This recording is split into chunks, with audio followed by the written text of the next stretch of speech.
Hello hi, బాగున్నారా? ఈరోజు masala దోశలోకి curry ఎలా చేసుకుంటారో చూద్దాము. ఆనియన్స్ ఇలా పొడుగుగా తరుక్కోవాలి. పచ్చిమిర్చి కూడా పొడుగుగా తరుక్కోవాలన్నమాట. హాఫ్ లెమను, కొత్తిమీర, పోపు దినుసులు, మినపప్పు, శనగపప్పు, ఆవాలు, ఇంగువ, పసుపు, ఆలు. మనకి ఎంత ఆలు కావాలో అంత క్వాంటిటీ బట్టి అనమాట, ఎంతమందికి దాన్ని బట్టి. కరివేపాకు, కొత్తిమీర. ఓకేనా? ప్రిపరేషన్ చూద్దాం. ఆయిల్ పెట్టి ఆయిల్ వేసాను, ఒక 2 స్పూన్స్. పోపు వేస్తున్నాను. ఈ పోపులో శనగపప్పు వేసుకోవచ్చు, నేను శనగపప్పు వేయలేదు. అందరూ శనగపప్పు, ఆవాలు, మినపప్పు వేస్తాను అనమాట. ఇంగు వేస్తే మంచి స్మెల్ ఉంటుందన్నమాట. నెక్స్ట్ పచ్చిమిరపకాయలు వేస్తున్నాను.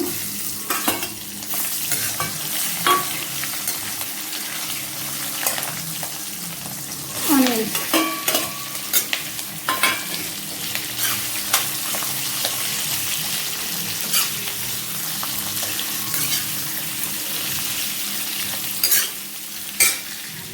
పసుపు. చాలా సింపుల్ అనమాట ఈ కర్రీ. అసలు చాలా మంచిగా చేసేసుకోవచ్చు. ఆలులు ఎప్పుడూ ఉంటాయి, మనకు ఆనియన్స్ ఉంటాయి ఇంట్లో. దోశ పిండి ఆల్మోస్ట్ అందరు ఇడ్లీ దోశ పిండి కంపల్సరీ ఇంట్లో ఇడ్లీ దోశ పిండి పెట్టుకుంటారు కాబట్టి అప్పుడప్పుడు ఇలా చట్నీయే కాకుండా కర్రీ కూడా చేసుకుంటే చాలా మంచిగా తింటారు పిల్లలు. యాజ్ యూజువల్ ఆనియన్స్ వేసినప్పుడు మనం సాల్ట్ వేసుకుందాం. ఆ సాల్ట్ వేస్తే వెంటనే తడి వచ్చేసి తొందరగా బాయిల్ అయిపోతుంది అన్నమాట, వేగిపోతుంది. కొంచెం ఆలు కర్రీ లాస్ట్లో వేసుకుందాం.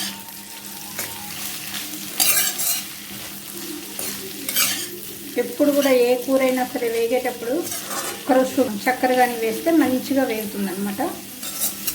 క్యారెట్, బీట్రూట్ లాంటిది అయితే షుగర్ వేస్తే స్మూత్గా వేగుతుంది, మంచి టేస్ట్తో కూడా ఉంటుంది అనమాట. కొన్ని క్యారెట్ చేదుగా అనిపిస్తాయి కదా, అవి కూడా మంచిగా అనిపిస్తాయి. ఇది మూత పెట్టేస్తాము, కొంచెం బాయిల్ అవుతూ ఉంటుంది. ఈ లోపల మనం ఆలు ఒలుచుకుందాం.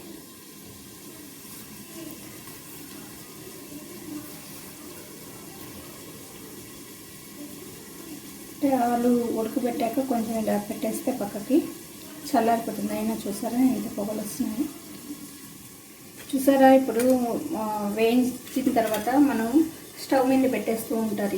ఈ గరిట ఏదైనా సరే 2 స్టవ్లు 3-4 స్టవ్లు చేసేవాళ్ళు తొందరలో మనం స్టవ్ మీద పెట్టేస్తాం. అందుకే ఒక ప్లేట్ కానీ గిన్నె కానీ పెట్టుకున్నాం అనుకోండి, మనం దాంట్లో నుంచి తీసి కానీ ఇలా పెట్టేసుకోవచ్చు. ఇప్పుడు వీటికి కూడా వెరైటీ ఇవన్నీ వస్తున్నాయి. లేకపోయినా మనం ప్లేటు, గిన్నె ఏదైనా ఇక్కడ పెట్టుకున్నామంటే, కప్పు లాంటిది పెట్టుకుంటే వెంటనే ఇలా ఇచ్చేసేసి ఇక్కడ పెట్టేసుకోవచ్చు అన్నమాట. అది చాలా మంది చూసాను నేను, కొన్ని వీడియోస్ చూస్తూ ఉంటే వెంటనే వాళ్ళు స్టవ్ మీద పక్కన పెట్టేస్తారు, మళ్ళీ తీసి రన్ చేస్తూ ఉంటారు. అంటే ఇప్పుడు ఇంకా నీట్నెస్ ఎక్కువైపోయింది కదా, మనం చాలా నీట్గా అనుకోవాలన్నమాట. ఇంకా అన్నిట్లో ఉంటాము, ఇంకా పర్ఫెక్ట్ ఉండాలి అట్లా. చూసారా మళ్ళీ మాస్క్ లేకపోతే ఫైన్, అది ఇది ఎంత కేర్లెస్ వచ్చేసిందో జనాల్లో. మళ్ళీ స్కూళ్ళన్నీ మూసేసారండి. ఈ ఫ్లేవరు చాలా బాగుంటుంది అన్నమాట. అసలు ఆనియన్ ఫ్లేవరు. ఇప్పుడు మనం ఏం చేద్దామంటే, ఇంకా ఎక్కువ వేగితే బాగుండదు, బ్లాకిష్ వస్తే ఇలా ఉంటేనే బాగుంటుంది. దీన్ని మనం స్మాష్ చేసి వేసేస్తాను. అంటే నేను ఇట్లా అనేద్దాం కదా అనేసి వేసేసాను. మీరు కొంచెం నాకు బాగా సాఫ్ట్గా ఉడికిపోయాయి అన్నమాట, ఇలా అనేస్తాను. చూసారా? ఇలా మెత్తగా చేసేసుకొని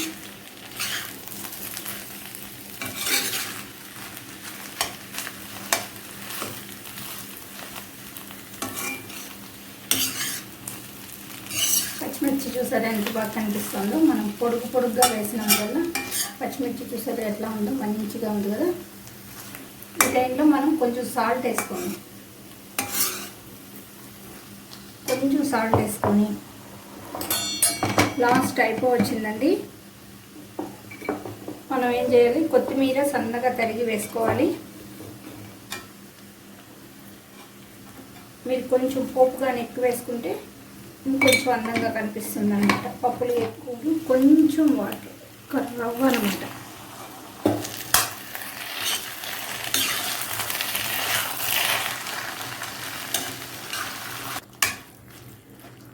చూసారా, ఒక్క ముక్క కూడా పెద్ద పెద్ద ముక్కలు లేకుండా స్మాష్ చేసేసుకోవాలి. మనం కొంచెం వాటర్ వేసుకున్నాం అంతే. కొంతమందికి ఇష్టమైతే హోటల్లో కర్రీలాగా మరీ ఎగ్జాక్ట్ కావాలంటే శనగపిండి ఒకరో వేసుకోవచ్చు.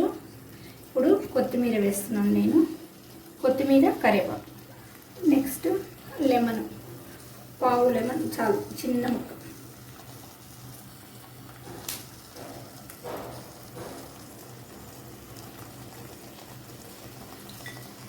అంతే, స్టవ్ ఆఫ్ చేసేయచ్చు. ఇంకా డిష్ అవుట్ చేసేసుకున్నాం మనం. ఇది చట్నీ అండి. మసాలా దోశ అన్నాను కదా, చట్నీ కూడా కావాలి కదా దాంట్లోకి. పచ్చిమిర్చి, పల్లీలు, ఒక చిన్న ముక్క కొబ్బరి, నెక్స్ట్ వచ్చి మనం పుట్నాలు, అది పచ్చిది, అది వేయించక్కర్లేదు అనమాట. పుట్నాల పప్పు అంటే చాలామంది తినేసిన పప్పు అంటారు, పుట్నాల పప్పు అంటారు అనమాట. అది వేస్తాను. ఇవి వేగిన తర్వాత అది వేసేసి కొత్తిమీర వేసేసి మిక్సీ చేసేసుకున్నాం. వెరీ సింపుల్ అనమాట. మనకు కొంచెం ఓపిక చేసుకున్నామంటే చట్నీ, కర్రీ రెడీ అయిపోయింది. డిష్ అవుట్ చేసేద్దాం. లెమన్ వేసుకున్నాక లాస్ట్ స్టవ్ ఆఫ్ చేసేసాక మనం కొంచెం ఇట్లా అప్పుడు కలుపుకోవాలి. నెక్స్ట్ డిష్ అవుట్ చేసేస్తున్నాను.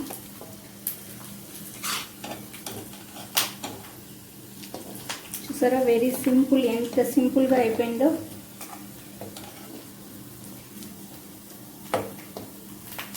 ఇప్పుడు మనం చట్నీ అయిపోయాక దోశలు వేసుకుందాం. మసాలా దోశ చాలా రోజులైంది దోశలు వేసి నేను, అందుకని నేను కూడా ఎగ్జైటింగ్గా ఉన్నాను అనమాట. చాలా రోజులైందండి దోశలు వేసి, అందుకని ఎగ్జైటింగ్గా ఉన్నాను. మిక్సీ వేసేద్దాం. ఇంకా అయిపోయింది. పల్లీలు, కొబ్బరి, పచ్చిమిర్చి,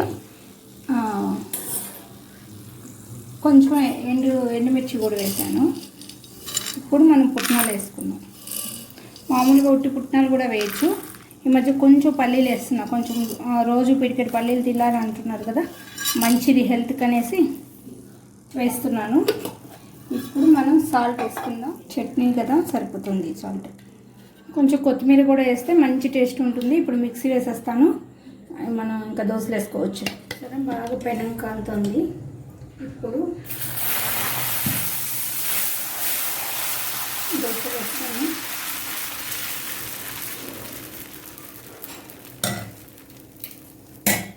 ఆనియన్స్ వేస్తున్నాను.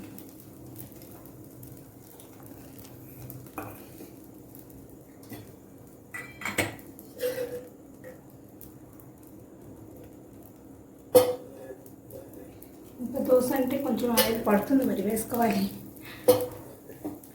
క్రిస్పీగా తినాలి కదా, మనం బయట కన్నా కొంచెం పర్వాలేదు కాబట్టి వేసుకోవచ్చు. బయట మరీ వాళ్ళు ఎక్కువ బటరు దోశ ఆయిల్ అంతా వేసేస్తారు కాబట్టి. ఇది ఆనియన్ వేసాను, ఆనియన్స్ ఎక్కువ వేసాను. ఇది ఐరన్ ప్యాన్ చూసారా.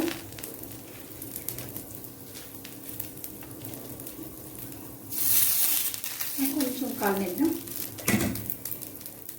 కొంచెం మసాలా స్మెల్కి ఇది సాంబార్ పొడి అనమాట, కొద్దిగా వేస్తున్నాను.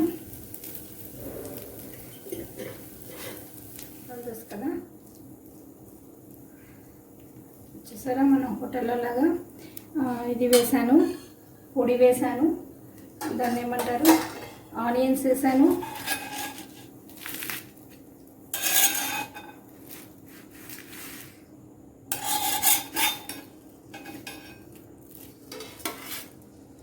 మసాలా దోశ రెడీ.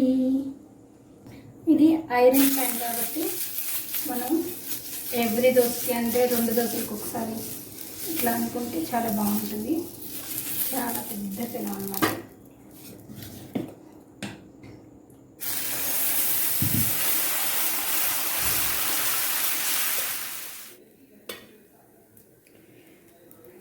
చూడండి ఎంత పెద్ద దోశ, ఎంత పెద్ద పెనం ఉందో అంత పెద్ద దోశ వేసాను.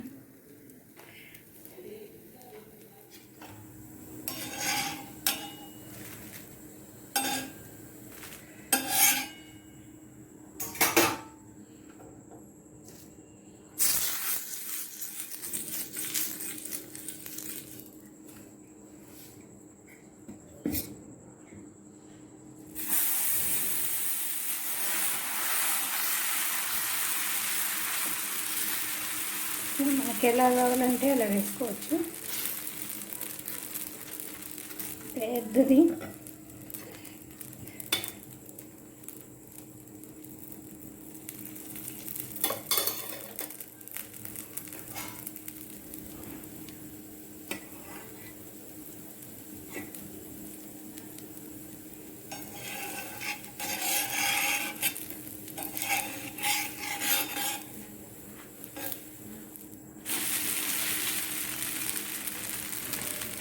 అంటే కొన్ని క్రిస్పీగా కావాల్సిన వాళ్ళకి క్రిస్పీగా, మెత్తగా కావాల్సిన వాళ్ళకి మెత్తగా అలా అనమాట. అందుకని చూసారా బాగానే పనిచేస్తుంది అనమాట. ఐరన్ ప్యాన్, ప్యూర్ ఐరన్ అది.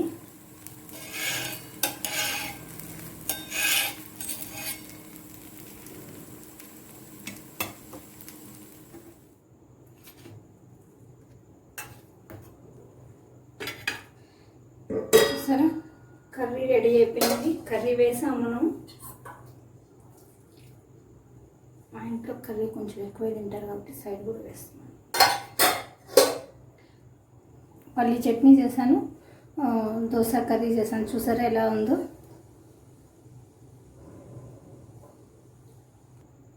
చూసారా onion masala dosa, onion masala curry, chutney చేశాను.